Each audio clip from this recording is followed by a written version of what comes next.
नाव आणि संपूर्ण ॲड्रेस सांगितलं एकदा. आम्ही गणपत डोके राहणार कुमशेत, तालुका जुन्नर, जिल्हा पुणे. अच्छा, आता आपण आपला कांद्याचा प्लॉट बघतोय. साधारणतः किती एकरमध्ये प्लॉट आहे?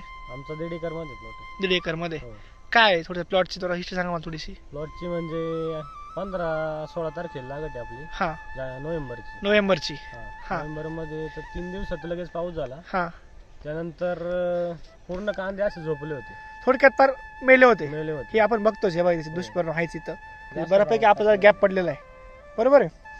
पिळे पडले होते. आणि ज्यावेळेस तुम्हाला याची माहिती वगैरे भेटली, तुम्ही यांना फोन वगैरे केला? सरांना फोन केला आम्ही. हां त्यांनी चांगल्या प्रकारे मार्गदर्शन केलं. हां औषधं ट्रीटमेंट चांगली झाली. हां. नंतर आता प्लॉट चांगला झाला. सहज तुम्ही व्हिजिटला आले त्यावेळेस परिस्थिती काय होती प्लॉटची? त्यावेळेस म्हणजे यांचं ना बऱ्याचशा प्रमाणात पिळ आले होते. हां हां पण घाबरलंच होतं, म्हटलं आता एवढा खर्च झाला यांचा हां आणि आता काय होईल पुढं. पण मग त्यांनी ना त्यांना म्हटलं डिसीज फायटर त्याचा स्प्रे काढाच, हां. कारण रिझल्ट माहित होते आम्हाला. हां मग त्यांनी स्प्रे घेतला, त्याच्यानंतर त्यांचे पिळ वगैरे एकदम क्लिअर झाले. म्हणजे होते तेवढे आणि जेवढे नॉर्मल लागले होते पडा ते पण क्लिअर झाले. बरोबर. म्हणजे पूर्णपणे डायरेक्ट म्हणजे सडलेच होते, पाणी डायरेक्ट वावर फुल भरेल होते. हां, त्याच्यामुळे जेवढे सडले तेवढे गेलेच. आणि पण मग जेवढे आहे तेवढे आता एकदम छान आले. ज्यावेळेस आपण मागं व्हिजिटला आलो आपण दोघे, हां, हां. त्यावेळेस प्लॉटची परिस्थिती अशी होती का प्लॉट म्हणजे असं मी पण म्हटलं आपण काय करू आले प्लॉटला. बरोबर. पण आज ज्यावेळेस मी प्लॉट बघितला सर, मी स्वतः समाधानी प्लॉटबद्दल.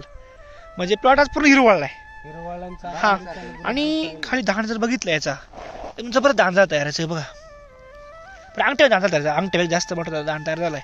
म्हणजे काय आलं आपला आज जो धान तयार झालाय आपल्या साईज होणार खाली प्लॉटची मालाची, बरोबर आहे. तुमची जे पातळ झालं प्लॉट त्याच्यात तुमच्या भरपाई निघणार आहे, बरोबर आहे. ज्यावेळेस तुम्ही आज मित्र यांचे तुम्ही थोडीशी माहिती सांगा प्लॉटबद्दल. नाही, प्लॉटला तसं तर त्यांचं ठरलं होतं रोटर मारायचं पूर्ण याला. हा, पिळ पडला होता. हां त्याच्यानंतर सरांनी डिसीज फायटर वगैरे दिले. हां. दिल्यानंतर हां. आज प्लॉट चांगल्या कंडिशनला आहे. चांगल्या कंडिशनला आहे. आज बाजूला जे आज प्लॉट पिळ्याने गेली त्याबद्दल. हां, रोटर वगैरे मारलेले आहेत. आणि हा प्लॉट म्हणजे आज एक थोडस एक जोमदार गोष्ट आज इथली. हो, नाही, नक्कीच नक्कीच म्हणजे गेलेला प्लॉट आज जागेवाला आहे. जागेवर आले. आणि त्यानंतर खर्चाचं काय वाटतं मला? खर्च नाही, सॉइल चार्जरचा खर्च कमीच आहे. हां. म्हणजे एकरी जर तसं बघितलं, सरांनी आम्हाला अगोदर सांगितलं होतं की खर्च आपण एकरी 10,000 ते 15,000 मध्ये तुम्हाला कांदे काढून देऊ म्हणून त्यांनी सांगितलं होतं आपल्याला. हां हां हां. फक्त त्यांचं न ऐकल्यामुळं साधारणतः हे पीळ पण आलं नसतं आता असं वाटायला लागले. कारण त्यांनी आम्हाला सांगितलं होतं तुम्ही ज्यावेळेस रोटर माराल हां त्यावेळेस तुम्ही 10 बॅग एकरी टाका म्हणून कृषी अमृतच्या. सांगितलं होतं, कृषी अमृत. हां.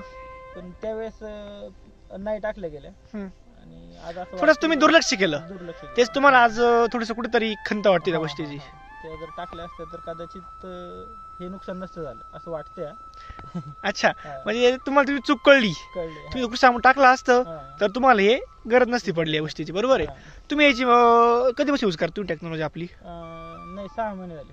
6 महिने झाले. तुम्ही रोपाला पण यूज केलं ना? हा, रोपाला यूज केलं. रोपाची काय परिस्थिती? फर्स्ट टाइम केलं. रोप कसे आले तुमचे? रोप एक नंबर होते. बरोबर आहे. हो, हो. मग तुम्ही रोपाला कृषी अमृत वापरलं, कांद्याला वापरलं नाही, तेच तुम्हाला आज थोडीशी उणीव भासते. पण ठीक आहे, आज आपला प्लॉट एकदम मस्त झालाय. हो. म्हणजे जो गेला होता प्लॉट तो आज आपला जागेवर आलेला आहे, बरोबर. एकदम जबरदस्त झालाय. आणि आपल्या आज खाली पण लागण केली आपण. हो. खाली किती एकर आहे? खाली 1 एकर आहे. खाली 1 एकर आहे. त्याला तुम्ही काय काय यूज केलं? त्याच्यात कृषी अमृत टाकलं. यावेळेस तुम्ही कृषी अमृत टाकायला झाला एकरी 10 गोण्या, बरोबर आहे. आणि सॉइलचर वगैरे त्यात सोडायचे आता. सॉइलचर सोडायचं याला, सोडायचं. बरोबर आहे. ठीक आहे. जर तुम्हाला शेतकऱ्याला कॉन्टॅक्ट करूशी वाटला तुमचा फोन नंबर सांगता? माझा नंबर आहे 9763 हां. 76 66 20. अच्छा. आणि सर तुमचा शॉपचा ॲड्रेस आणि तुमचा नंबर सांगा एकदा. वेदांश रायकडे होतो 86 68 37 86 83. ओके, धन्यवाद सर.